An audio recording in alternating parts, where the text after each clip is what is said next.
Recorded at the studios of Chicago Public Media, WBEZ, this is Stages to Success.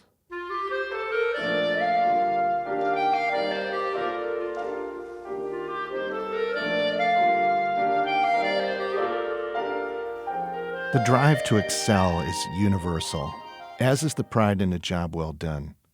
Whether you're staring down a decision maker for a multi-million-dollar contract, a television camera or microphone, a negotiating adversary, or an irate conductor, the pressure to perform can be exhilarating and exhausting.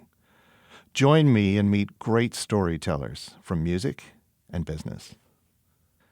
Our first guest from the music world is Don Harry, principal tuba of the Buffalo Philharmonic Orchestra for 44 seasons. Don and I overlapped for 8 of those years, and as soon as we got on the call together, Don gave me the latest news from the group. We have a new wonderful principal clarinet in Buffalo as of Wednesday. Wow, who's that? His name is Will Amsel.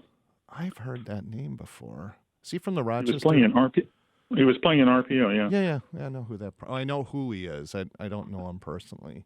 You're going to love him if you ever get a chance to hear him. Oh, that's awesome. Kind of youngish, right? Like under 30? Yeah. Mm-hmm. Well, that's good. I'm sending him a bill for having to remove the clarinet garden. He must be really good. He is really good. I no longer hate the clarinet. Wow, I totally forgot about the clarinet garden. Yeah. I think I showed you a long time ago. I showed you my my sticker that went on my clarinet case from the Brass Society of Scandinavia. It was the Black Power or Blazer Power. I forget what it was called, but it had two hands in this kind of Soviet lightning rod style, snapping a clarinet in half. And I put that on my case. I'll when we're done, I'll text you a picture of my case with it on there because it's been on there like 30 years now. Great. It was from this Norwegian trombone player that went to DePaul. I said, I gotta have that. I'll just say that Don Harry is my first musical guest on the podcast, and you came up right away. I mean, I thought of you right away just because of your stories. When I joined the Buffalo Philharmonic in 1988, Diana Haskell, the principal clarinet, said, you've got to get to meet this guy. He has the most acerbic sense of humor in the world, and you'll love him. And then I remember I met you right away, and I thought, oh yeah, that guy has my kind of bitter, caustic. I still have the cast iron silhouette of a clarinet player you gave me. Oh, really? Yeah, because I really hated that thing. I think I got it from I got it from a family member, and I thought, no, I don't want this around my house, but it could go really well in Don's shooting gallery. So it's kind of a garden gnome from hell. But I wanted to get some background for the podcast listeners because I think your story and your just the whole longevity of your career, it's so unique. You're from Oklahoma, right? Right, a little town called Anadarko. Anadarko, and is it part of an Indian reservation? Is it off a reservation? What's the deal? Did you ever see the musical Oklahoma? Yes. Oklahoma, and there ain't no Indians in this play. The land rush, Boomer Sooner, they stole all that land. The Oklahoma was a giant reservation, or as they say in German, a resettlement area to the west. Yes. and so there may still be one or two very small patches of so-called reservation, but Anadarko is the name of a subgroup of the Caddo Indian tribe, and of which I'm related, but my tribal membership is Delaware. My tribe was in, if you've ever been to the Delaware Water Gap, Allentown, PA. Yeah, it's one of those Jersey. Gorgeous areas to drive through. I've always loved it up there. Yeah, that was us, and then kept getting pushed farther and farther west, and And so then they had this thing called the Indian Removal Act. I think it was 1837 or 34. And our branch of the tribe got to the Mississippi River and said, hell with it, we're heading south. And they went down the Mississippi instead of going to Kansas. So we still have relatives in Kansas and Wisconsin and Ontario, but our group went to Spanish territory in Texas and found land with a tribe called the Caddo Indians. Okay. Caddo, and eventually wound up in Anadarko. And is this town, founded by those combined tribes? Is that the deal? No, it was. It's just the name of the town. A lot of towns in the country are named after various tribes or branches of tribes, and this is just one of them. But the town itself was founded around 1901, just before statehood, by the white people. And what was what was the racial makeup of the town? It was pretty equal, actually. And since I'm half white, I was really trapped in the middle. It was segregated. So, you went to the post office and there was a colored fountain and a white fountain. And I was always a little confused about which one I was supposed to drink out of. Wow. So and colored counted as Indians in the area. Well, I didn't know for sure. I think colored meant black people. And once in a movie theater, they had the same thing, colored and white fountains. And actually, I think somebody, while I was drinking, said something to me about it being, that's for white people. And I don't know if I punched him out, but it wasn't good. And no one ever said anything to me again. And what was the school system that got you playing the tuba in this little town? Well, the town I'm from had actually 4 or 5 separate Indian schools at one point.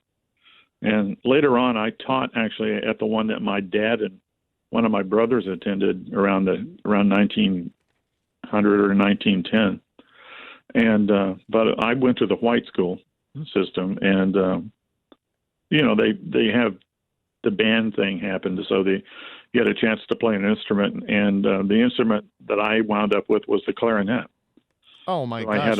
No wonder you have such a bad feeling about the instrument. Well, I didn't particularly have a bad feeling about it then, except it did make my nose itch on certain notes, and it actually, certain parts of the clarinet range played by not good players still bothers me like a sinus infection. Well, there you go. Me too, actually. Yeah, and see, anyway, so I was like in 4th or 5th grade, and I went to school one day, and everybody had the flu maybe, and I was afraid to play by myself, and the band director got real mad and said, "What will you play?" And I pointed at the sousaphone hanging on the wall, having never ever thought of it or even what it was, and he practically threw it at me, and I kept it from that day on. Amazing. And what did you do? Were you self-taught? Did he give you lessons? No, that guy, who was a great person and actually a very good band director, was replaced by a total racist, and so that guy wouldn't give me, I couldn't possibly get a lesson from him, but he wouldn't give me a fingering chart, so I figured out how to play it by myself. Wow. And I sort of discovered I sort of have a knack for figuring out the system of various things, not just instruments, but just kind of how things work. So I had this guy for a couple of years, and he was actually, like right out of he was like out of To Kill a Mockingbird, kind of evil, hate eyeballs, and the little squinty, nasty white person, and so for years, absolutely literally years, by this time the guy had become an optometrist. Every time I went back to visit relatives, I would go to his office and stop by to say hello and tell him what I was doing and where I was. The real funny thing is, years later, when I was teaching at Juilliard, the military would send their military musicians to take lessons with the faculty at Juilliard sometimes, and this guy shows up, And I said, boy, I've only known one other person with that name. And he said, well, it turns out that was his uncle. And I literally said, if I'd known that, I might not have accepted you as a student because I would assume you were the same kind of racist. And the guy was horrified because, of course, the guy his uncle was the nicest person he ever met. Yeah, in his eyes, right? Yeah. It's funny, I had an ensemble director in college that really never gave me a chance, and he's a person that I always look to, sort of as a negative goal to accomplish, to show him up. And it did stick with me. And, he conducted us in the Buffalo Philharmonic, which was phenomenal. Really? Yeah, to see him all those years later. And he was directing an opera. And he came up to me and he said, you're just not following me in that section. It's just like in college. And boy, there was a part of me that wanted to say, well, you wouldn't have known if I was looking up because I never got a chance to play with you. I just sucked it up. I thought, now's not the time. He has served his purpose to negatively inspire me, and yeah, exactly, yeah. And I kept it. Oh my God. Yeah, and it actually went very well. I mean, he did an okay job, and I wasn't uncomfortable because I felt like I won. Yeah, absolutely. Back to school. Did you? So you're at this white school. You're, obviously one of the American Indian kids. Were you super unique in the band? Was there anybody else playing other instruments? No, there were quite a few. Mostly my cousins were in the band, actually, and I would say there were 5 or 6 anyway. So what probably a lot of listeners to the show aren't the podcast aren't going to realize is that the attrition as you go up level by level is so great as a band player or even a string player. So the next step up from you, I assumed you played through high school with your orchestra. The next step up is college, and where were you accepted for college, and was it for music? Well, the strange thing was my dad got very sick, so we moved to a very big town, one of the three big towns in Oklahoma, and they had a great music program, and the band director was totally great, and he took us. He said we could go to this music camp for $125 for 2 weeks, and this was in Gunnison, Colorado. So I went there for 3 summers for literally $125. The first summer, the teachers were Bill Bell and Arnold Jacobs. Wow. For people that are listening that are maybe in the business community, this is the principal of the New York Philharmonic who invented circular breathing, and Arnold Jacobs, the principal tuba of the Chicago Symphony. Was he playing on one lung at that point? Something like that. Yeah, and he became a world-famous expert for breathing on any instrument. And then you said James Bobo was your next teacher? Roger Bobo was there. Oh, Roger Bobo, correct. He was still a grad student at Eastman. So, and then the third year, Harvey Phillips, all 4 of them were there with Harvey Phillips. How did this little band camp in Gunnison, Colorado, get the 4 most famous tuba players in the entire world? Well, they had everyone there. They had Armando Guitarra. Oh, everyone. It was kind of like the other Aspen at that time, and they would do Aspen, then they would come across the mountain from Aspen. Literally, you could hike there if you wanted to, and then they would spend 2 weeks at Gunnison. Mostly, they just had a good time. It's amazing because my mother, who was a musician, went to the Williams camp in New York and studied with Percy Granger there. Oh my God! And the it's just a summer camp experience. And then the trumpet faculty were guys that were called the 3 Aces, and you would know that name from the brass history. Oh yeah. I forget their names in particular, but I think one of them was Herbert L. Clark. I mean, I'm not positive. Sure. And, you had unbelievable exposure to the best of the best. And were those guys your stepping stone to college? Well, sort of, yeah. What it was for me, I at the end of the first summer, I went up to Bill Bell and I asked him how I could get better, and he said to buy, the brass version of the Closset book, and to put a metronome at 60, play the whole book, put it at 66, move it up, play it again, and just keep going until you could play everything. So I literally practiced 8 hours a day for the month of August, and wow. And at the end of that time, I had ultimate technique.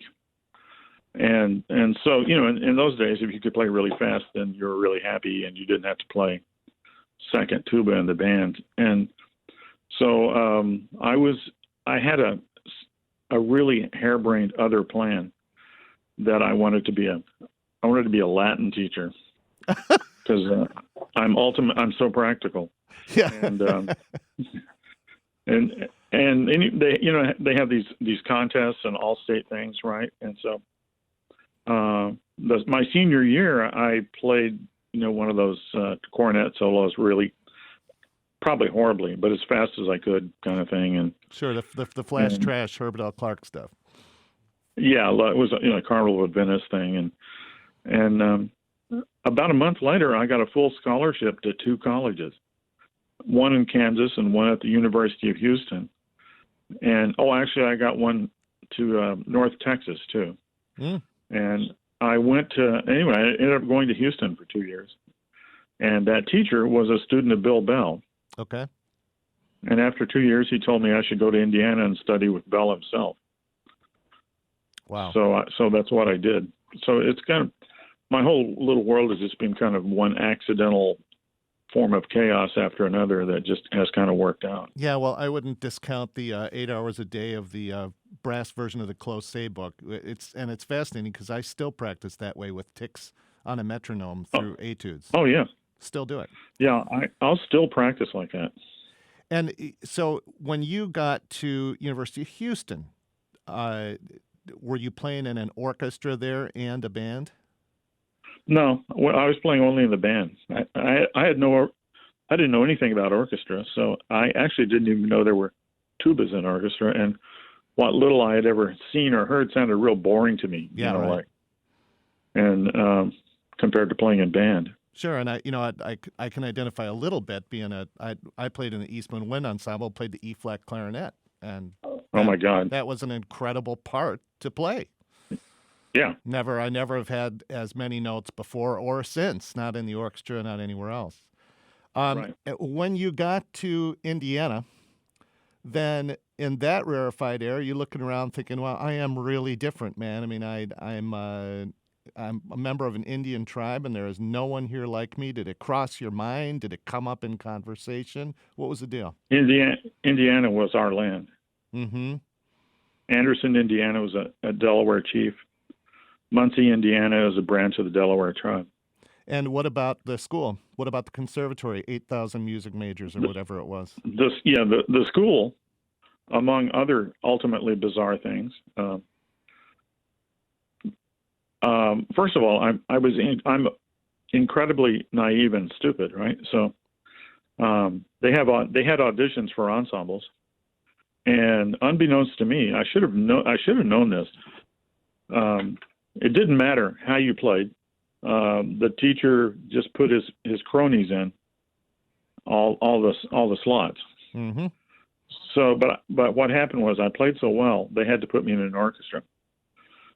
So I played maybe 2 pieces for in an entire year. Yep. And hated orchestra even worse at that point. And eventually I ended up playing only in the jazz band. Tuba. So. Yeah.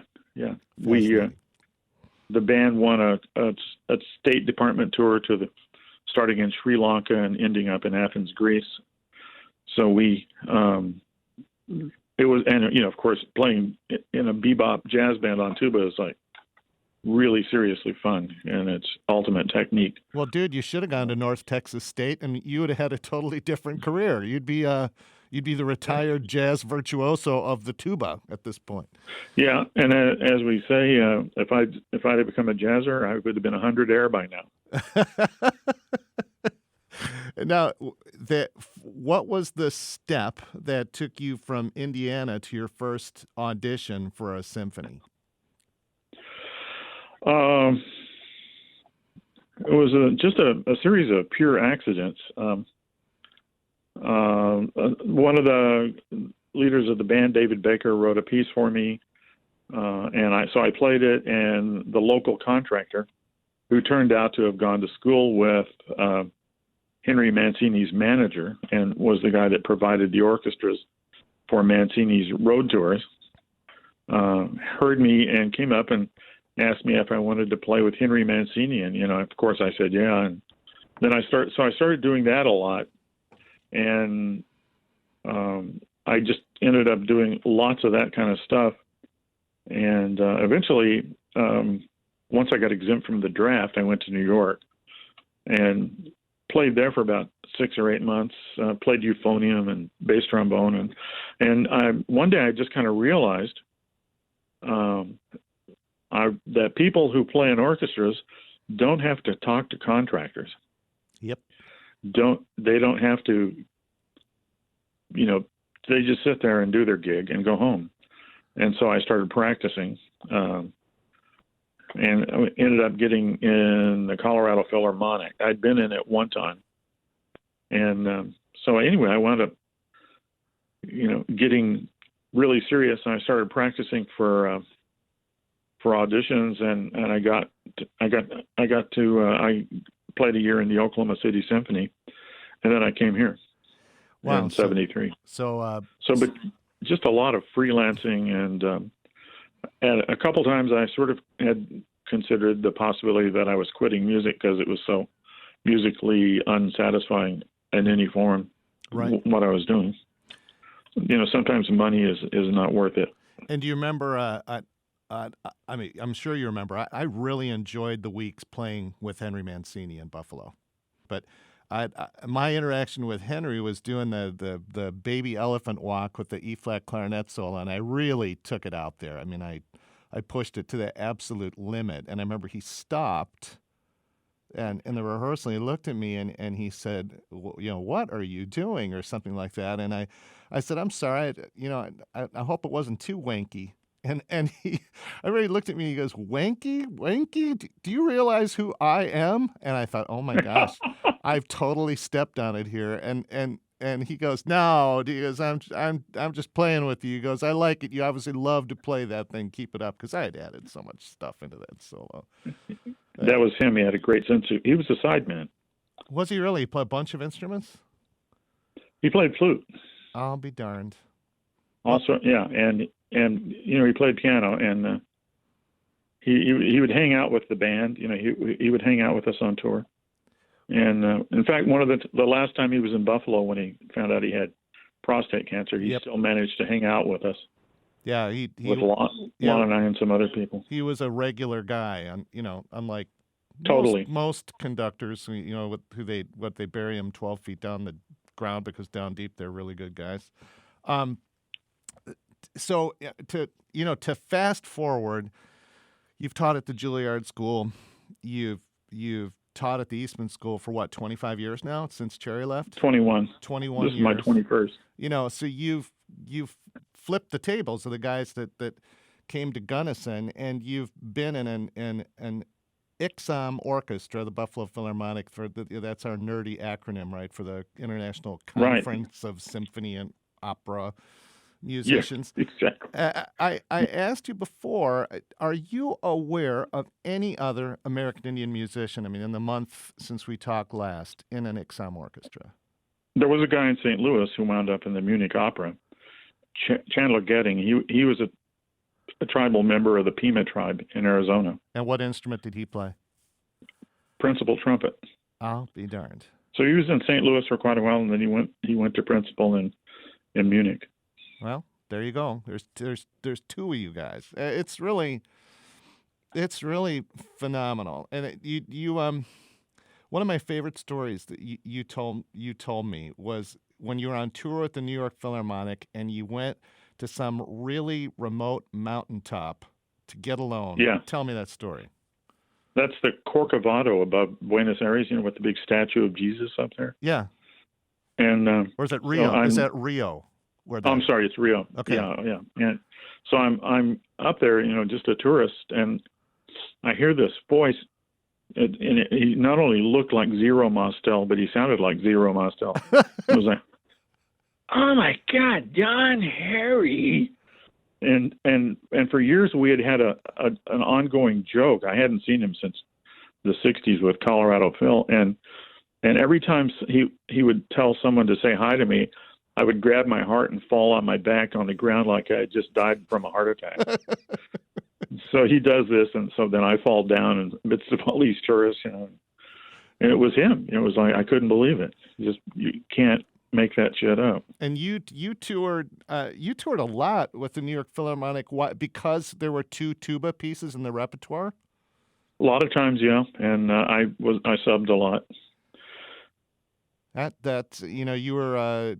You were just one of the few people I knew from work that was out there, working with other orchestras of that caliber. Because as you know, we tended to burrow in Buffalo. Yeah, we've talked about that. Oh yeah.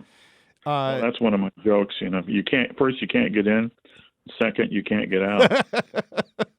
you used to used to warn me about that in my 8 seasons. Be careful, John. Careful. There were just so many oddball events that happened when I was there that I'll do a separate show on just what I remember. But there were some things that preceded me that I heard about that were just legendary. John Burgess's holes in his pockets. With Bitchkov, which it was conducting when I got there, but I think it had happened the season previously, and people would still cry telling the story. Go for it. Go for it. Yeah. Just in a real quiet place, your coins dropping one by one to the floor, and he's not hearing it, and everyone's looking at him. The conductor is looking at him, and he's totally oblivious to the fact that his thing is, his coins are falling right out of his coat pocket. And he was a flutist, and I remember that he would lean pretty heavily when he played. So I imagine that's what kind of dropped the coins into the slot and got him going. Yeah, absolutely. And how many coins do you think he lost at that point? But it had to be like 5 or 10 quarters. Oh my gosh! It wasn't just 1 or 2. Like there's always a few weird noises, but not like this. And did they roll? Did they hit and roll? No, I wish they had, but no, they just hit the ground. But they're pretty loud in a real quiet place. Yeah, well, and the best part was he never heard it. No, and dear John and I, is he still alive? No one actually knows. Yeah, I played with him obviously for a few seasons, and his alarm watch went off while we were playing the Mozart Piano Concerto number 22, I think it was, and sure, the conductor had us sit in front like a string quartet, the solo woodwinds, and Ron Daniels was up there with me and John, and in the performance, his alarm watch went off. Oh my God! In the exposition of the concerto, his alarm watch goes off. So sure. Ron was sitting right next to him, and I'm only 2 chairs away, and I'm pointing at John because it's beep, beep, beep, beep, beep, beep, beep, beep, beep, beep, beep, beep. He's not hearing it. He thinks that we're lost and are asking him what measure rest we're in. So he kept looking over us going, 15, 2, 3, 4, 16, 2.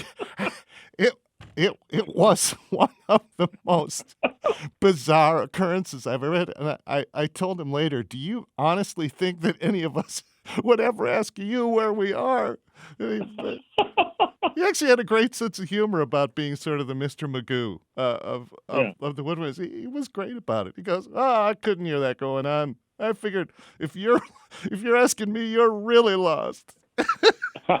Yeah, really. Tell me about what you'd mentioned before about the Chopin Society concert with cap guns. I didn't take notes. I just made myself. That was in, I guess it had to be 1976, and the conductor of it was named Peter Goretzky, not the famous composer, but our local guy. But he was also considered himself to be a a composer. So he wrote a piece called Bicentennial IANA, Bicentennial Yana, which he pronounced like, now we playing Bicentennial Yana. Like Mozartiana, but Bicentennialiana. Yeah, exactly. And so I keep thinking, the next bicentennial, we got the piece ready to go. And but the piece was pretty much like Home on the Range, followed by a mazurka. Old Folks at Home, followed by a Krakowiak. Oh my! Camptown Races, followed by a polka, and it was hilarious, minimally hilarious, and you could barely play without laughing. But the Chopin Singing Society were wearing red shirts, white neckerchiefs, white cowboy hats, and white chaps, and they had cap guns. So on the offbeats in something like Home on the Range, they would shoot their cap guns into the air. And you asked me if I had seen the musical Oklahoma. Well, there we go. There you go. And anyway, there was a big solo for one of the tenors, and I guess you never heard this group, but they sing, European style. It's a whole style of singing. It's more like yelling. Yeah, pretty loud. Huh? Pretty loud. I was a choir director. I distinctly remember. Yeah. Anyway, so the guy has a big solo, and we're at this place called Villa Maria College on the second floor, which I guess is their chapel. And it's winter, or it's early spring, and so this guy walks off stage. He walks off stage left, goes out the door, down this flight. I guess they're down in the stair that's the fire escape, and then can't get back in the building. When all he had to do was walk over to the other side to where the microphone was. So we're vamping, and he's gone forever. He's locked out. We hear tapping on the other door on stage right. And by this time, especially the brass players have just lost control laughing. You got tears running down your face, and the guy finally gets back in and comes over and sings his little solo. And, man, it was like, when it goes wrong on stage, it's the funniest thing that's ever happened. Oh yeah, it's like laughing in church. It's like laughing in church. You can't do it, and it makes it 10 times worse. And for those who don't know, you're the tuba player. You are in the farthest row back, typically stage left by the string basses, and so you could probably hear them back there tapping. Oh yeah, yeah. Who let them in? Oh, probably one of their guys. It would have been awesome if you let him in, if you got up and just from your chair and let the guy in. That sort of thing has kind of happened, in different places. Well, yeah, and you, you may remember, because I'll bring him up later, Mitch Miller. Oh my God! Going on and on about himself and his relationship with George Gershwin, and then turning to Terry Tunnicliffe, who was playing first clarinet at the time, to start the Rhapsody in Blue. But he left the pianist off stage. He hadn't brought that guy in yet. Because he was too busy talking about his relationship with George Gershwin and playing English horn for him or whatever. And I offered, Ron offered Terry $50 to start while the guy was off stage, and I doubled it. I said $100, just start the solo. She would not do it. Oh my God! And my God! She said out loud in the concert to Mitch, there's no pianist up there. And then he ad-libbed with the audience about being over 80, and they loved it. And but man, that was one of the great disappointments in my life, that she didn't start that solo just to watch the guy scurry out there. It would have been worth a whole career just to see it. I hope somebody invents a time machine so we can go back and video some of these things. Really, yeah. It's because in the age of YouTube, it would be amazing. Oh yeah.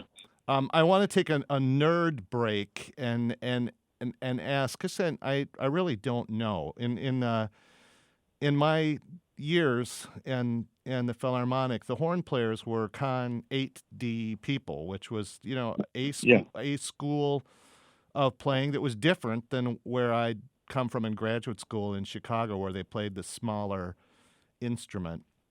Right. Is there a similar school with tubas? Do you represent the kind of player that plays X? Other people play Y, and you've never done the other. Talk about that a little bit.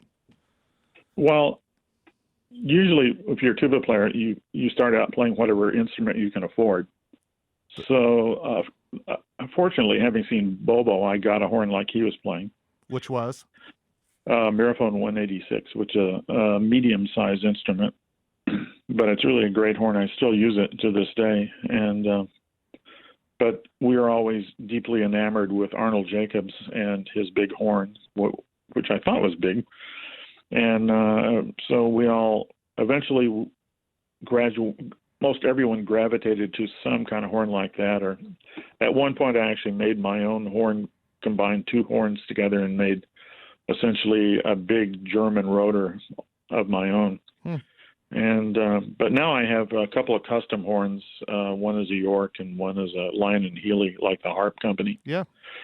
And they're big. And I sometimes use B flat now too. Also. That's a larger instrument.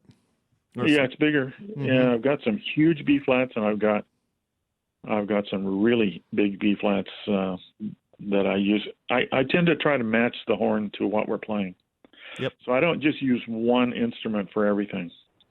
So you have a Frankenstein monster horn that's a patchwork of a couple different instruments. Yeah, I do. Mark Kellogg,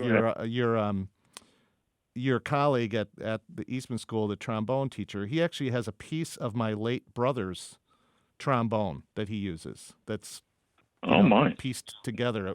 Because my brother had studied with Henry Charles Smith. And had a horn from him, and after he died, that I told Mark about it, and I think it was some of his students used it, but Mark liked a certain piece of plumbing from it, and being a clarinet player, we just can't do this except with mouthpieces. But you're not going to fit the middle of the horn or the slide. What did you bring over for your Frankenstein's monster? What pieces did you use to meld together with others? I had actually a giant Czechoslovakian tuba and a large German tuba, and the Czechoslovakian tuba, at the point where the middle of the tubing goes into a much bigger bell with a much bigger bottom part. So I put that on, and then I got a straight lead pipe in Germany, and I filled it with lead and bent it myself. Did you call this like the Anschluss tuba? No, the Sudetenland tuba? Oh, I was tempted. No, but the main body is a Alexander, so I decided to call it the Manazander. There we go. And when you say I used it quite a bit, and that's because the German companies were originally in Czechoslovakia. At the end of World War I, they all moved to Bavaria, which is where all the original Czechs are anyway. Yeah. Right. So the two instruments had a first cousin lineage, and the Czech instruments are magnificent, although sometimes tend to be badly made because of the former, socialist regime where there would be full unemployment. So three guys would stand around and watch one guy make bad parts. I love full unemployment. I'm going to use that in one of my business segments. I know it's really amazing, and when the East Germany thing fell apart, I mean, one of the big instrument owners had to guarantee for 2 years that the companies he bought in the former East Germany, he had to maintain that full employment for 2 years while these people, mostly out, incompetent, while they were recirculated into the workforce somehow. Well, we had, I don't know if you remember the violinist from the Orpheus Chamber Orchestra, L.P. Howe. And sure, yeah. He had told me that he purchased a violin in Czechoslovakia on tour. I think it was before the Iron Curtain came down, and he bought it just so that his good violin could stay locked up with the orchestra, and he'd have something to practice on. And what blew his mind was that what he called his marching violin, he started to like so much that he ended up playing it more. He just and it was cheap, really cheap for a violin. I think he paid under $1,000. I'll have to check with him what that fee was. But it was a joke. He bought it just so he could have something to finger on in the hotel. Yeah. Well, there was a time when if you had a German instrument and it was really good, that meant it was made before lunch. Because after lunch, they were totally wasted and quite literally did horrendous work. How about, I have a distinct memory of playing Herman Bauman's last concert. I know. Isn't that incredible? The horn player. And do you remember what ensued the next day? Because I think you said it. Remember, we had this orchestra manager named Mark who stood up. Oh, my God. He stood up there at our next get-together. I believe it was the next morning. We were doing a children's concert, as we tended to do on Sundays. And he went into this long thing about Herman Bauman. He played great. He did the Strauss second, I think, with us, and had that unbelievable stage presence, just like a military officer. And then we got almost what I would call a lecture about that having been his last performance, that he had a stroke that was going to, end his career. I wasn't sure what his point was. No point with that guy. Yeah. And what are you supposed to do? Feel even worse? I think you guys had actually gone out with him after the concert. I think the horn players. I think it was you who said, "We got McKinley too." Yeah, probably did say that. I think it was you. And you said it loud enough that I know the violin players heard it, so that means Mark probably heard it, except Mark probably didn't realize what you're talking about. That would be my guess. Oh, yeah, not one bit. No, he would have not a clue. No idea with McKinley, Buffalo, and our American history listeners can appreciate that. But and I'm sure I said it in an Okie accent. Yeah, you probably did, because that leads me to your probably most famous statement from the back, which was Mitch Miller. And a very long rehearsal at a church. And I don't know why we were rehearsing for his concert at a church, except maybe the hall was being used for something else, where he proceeded to teach us how to play in his Tahuta system for 2.5 hours. I remember that it was all music that we certainly knew better than he did. Yeah. And he taught us a lesson, basically, for 2.5 hours on how to play the pieces his way. And at the end of that rehearsal, I think we maybe had 3 minutes to go, where we should have had an hour left to go. And he said, "Does anybody have any questions about anything? And do you want to fill in the blanks? Because I will never forget." Yeah. I don't know why I did this, but I asked him why you can't get Vienna sausages in really big cans. And his mind just stopped. It was perhaps the most hysterical silence I ever experienced in a large group of people. That was really funny, and really cracks me up to this day. Why was that in your mind? I mean, do you like Vienna sausages? Were you thinking about them? No, they're horrible. They're horrible, but it just occurred to me. So I just decided, well, maybe he knows about the Vienna sausages. That was just priceless. You mentioned that when you joined, I'm assuming Michael Tilson Thomas hired you for the audition if you joined in 73? Yeah.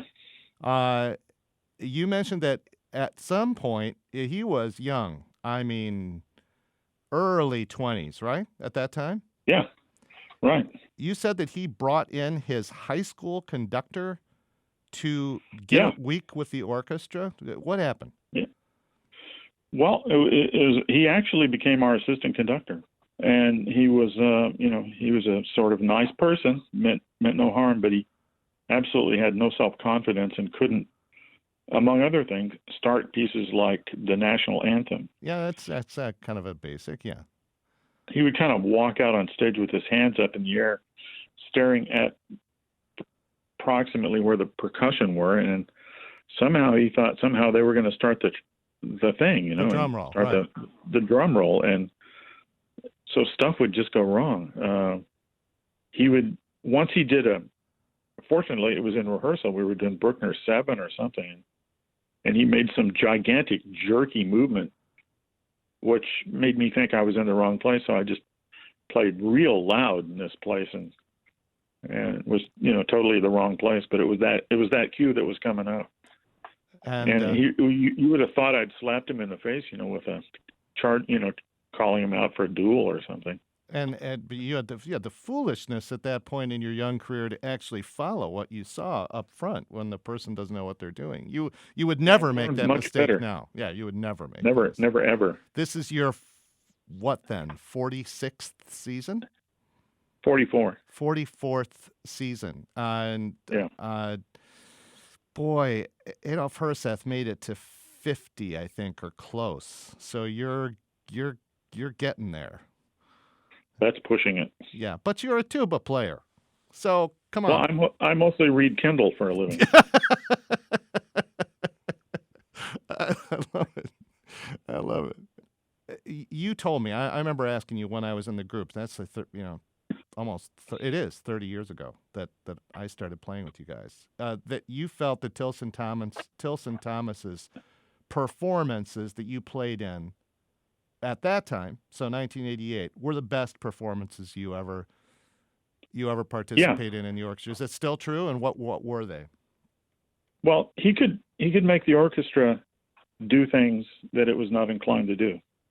Like? Like play the big pieces with excitement.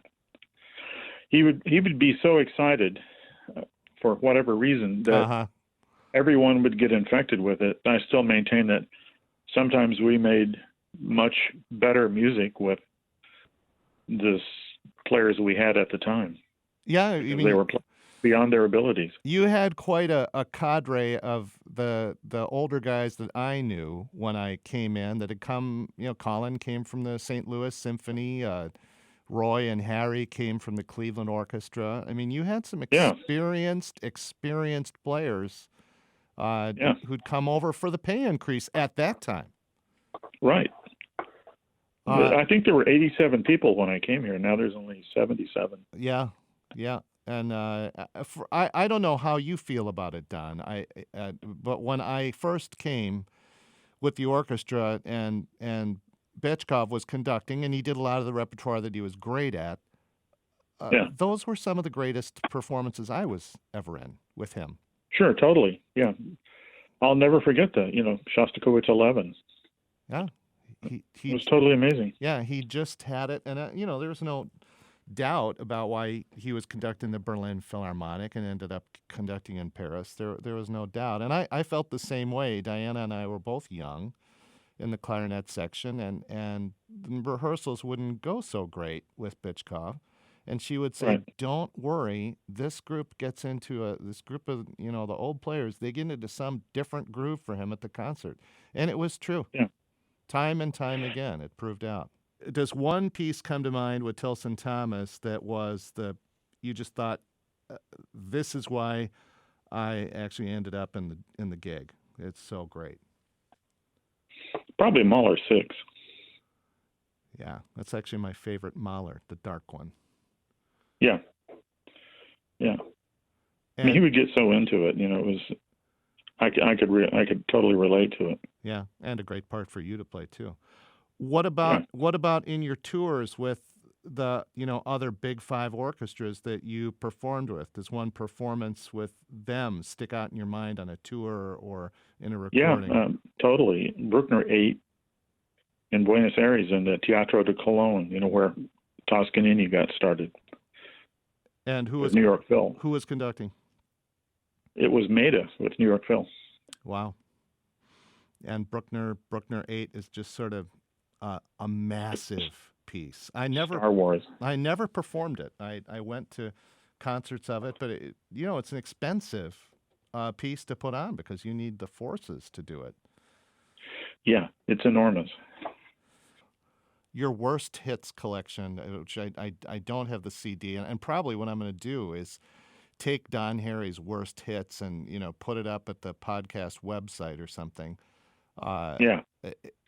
It was astounding, and there's probably some violations of recording industry standards there with professional groups. But actually, my favorite sections were the student performance sections. I don't know how you got to those concerts, what you were doing at an elementary school that became the ultimate description of entropy that I've ever heard in my life.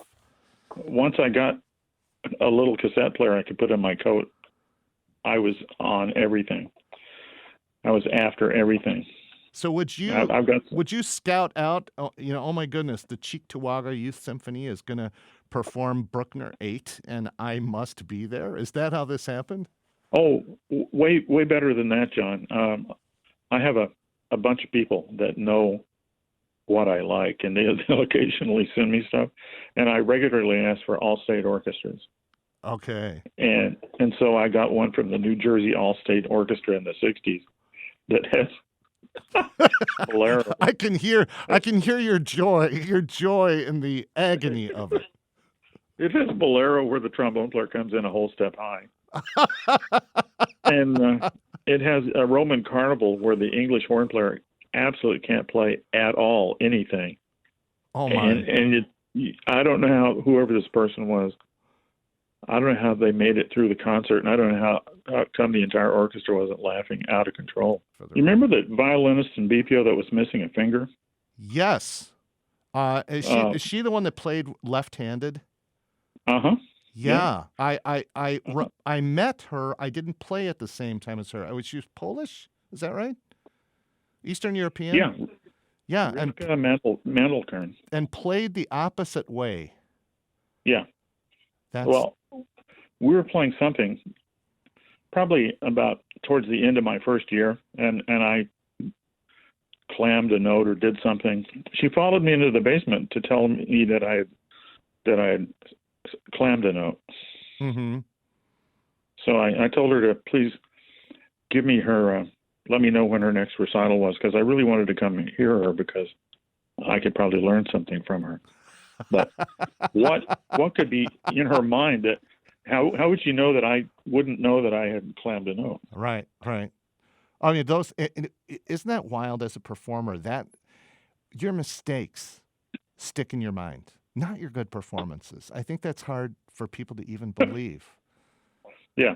But I played with Karen's orchestra in Syracuse, and they needed an E-flat clarinet. I forget what was going on with their guy, and we did Rite of Spring, and I played it. I knew the piece really well. I had performed it a lot. And concert number 3, I decided I'm just going to show these Syracuse people what's up. And bum, bum, ba-dum, ba-da-ba-da-ba-da. I cracked that note a fourth over at least. Oh, Just. And E-flat clarinet, as you know, your probably most hated instrument. It is loud. And I had guys from the brass section who I really liked. They just came up to me. One guy in particular, Seth, came up to me and he just put his hand on my shoulder and he said, "Can I buy you something to drink?" he knew how bad I must just be dying at that moment. And what about you? I mean, that can't be the worst mistake you made. Just that the violinist pointed out, but as one just awful clam or screw up stick in your mind in 44 years. Yeah, actually, and it's a pretty good lesson because I still tell it to my students, and that was there are some isolated half notes in Carmina Burana, mm-hmm. and I just split one in all directions, like blah, kind of thing. Right.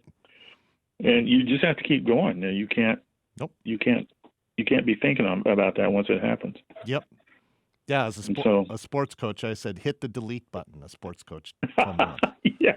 You have they're it's not recording session. You can't go back and fix it. It's done. Yeah, exactly. But anyway, I've always kind of, when something goes wrong, you just got to keep moving. Who was the Intimidator along the way? You worked with honestly the most famous stable of tuba players I can even conjure up. I had no idea who in there is like your bad dream guy. But it can still work to inspire you. You mean as a teacher? Yeah. Oh, well, that would have to be Bill Bell. And why? He was pretty much like a bear that someone had skinned and forgot to shoot. So. And how did that impact your lessons? Was he just ferociously It was, angry? everyone's lessons were absolutely could devolve into a complete nightmare unless you could play. And even if you could play, he would try to find something that you couldn't play. Yep. And so when I learned to circular breathe, I brought it in and showed it to him, and he didn't want to know anything about it. And then I found out, he didn't tell me any of this. I found out there was a solo in pictures called Bidlow, so I learned to play it. Right. And I didn't have an F tuba, and so I came in and so I played it perfectly, and he said, has me play it again, has me play it 9 times in a row. The 9th time, I cracked a note. He says, "See." Wow. And that was his proof that you can't play it on C tuba, because I just played it 9 times in a row. Yeah. And people were afraid to go to lessons. People would come out, famous tuba players would come out with tears in their eyes. Oh, yeah. And I actually learned to teach by trying to explain to my fellow students what I thought he was trying to get across, because he had no way of communicating except anger. Yeah. And he might abruptly hit you in your arm with his fist. He would say, "Don't do that," and on the emphasis, he would hit your upper arm, and really hard. And unless you were fairly substantially built, it would really hurt little people. And he was just constantly viciously tearing down people and attacking them all the time. You know, the funny thing is, I mean, for players learning now, the environment of protection is just so great, it's inconceivable. Yet if we spoke with any of our colleagues in the 80s, 70s, 80s, and even into the 90s who learned the violin in Eastern Europe or Russia, they were constantly being hit. Constantly. And with the slaps to their left hand, their left wrist, to their bow arm for not being high enough. It was the method. Yeah, absolutely. And there were other brass teachers like that around the country, and they all came from that old school. And the school was, I called it the "Do what I say or I will kill you." and it didn't matter if they knew what they were talking about, and primarily he did not. But you couldn't, you had to do exactly what he said. Yeah. And for me, the alternative was to drop out of school and probably get drafted and go to Vietnam. All right, there you go. And in fact, the day I got exempt from the draft, I walked out of school. Wow. Went right to New York. Had to go back later and make up a semester. Don, you've given me incredible material to work with. You're just you always struck me as one of the most articulate, funny people that I ever worked with, and you were my absolute first choice to call on this kind of blended show about careers in business and orchestra, and the people that rise up and the stories that come up and trying to be successful at it. And you just, you're an institution with the tuba nerds out there, and you'll be a great entertainment to the people who aren't tuba nerds. So I'm glad we had a chance to do it. Yep.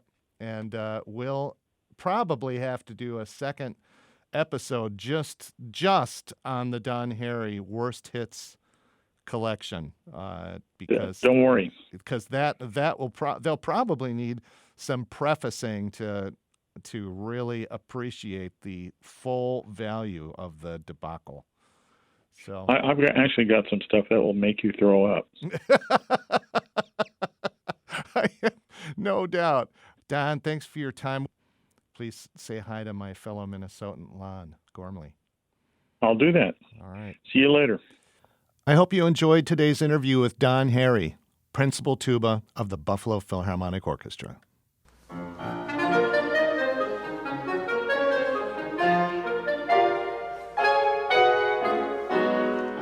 Join us again for people and stories from the worlds of the symphony orchestra and commercial real estate for our next episode of Stages to Success.